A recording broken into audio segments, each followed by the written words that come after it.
নিজের নামের সুবিচার করলেন লিটন দাস, তুলে নিলেন টেস্টের পঞ্চম সেঞ্চুরি। 3 অঙ্কের ম্যাজিক ফিগার স্পর্শ করলেন মাত্র 158 বলেই।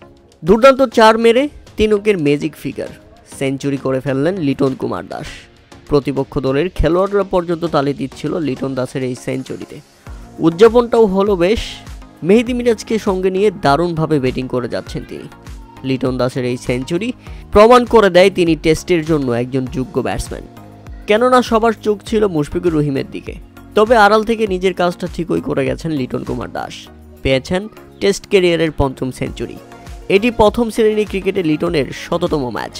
নিজের এই বিশেষ ম্যাচটি সেঞ্চুরি করে রাঙালেন লিটন কুমার দাস। তার আগে আবার আন্তর্জাতিক ম্যাচে 100তম ম্যাচ খেলতে নেমে সেঞ্চুরি করেছেন মুশফিকুর রহিম। এর আগে লিটন দাস সর্বশেষ সেঞ্চুরি করেছিলেন গত বছরের আগস্টে রাওয়ালপিন্ডিতে পাকিস্তানের বিপক্ষে। আর এবার ঘরের মাঠে আয়ারল্যান্ডের বিপক্ষে আরও একটি সেঞ্চুরি।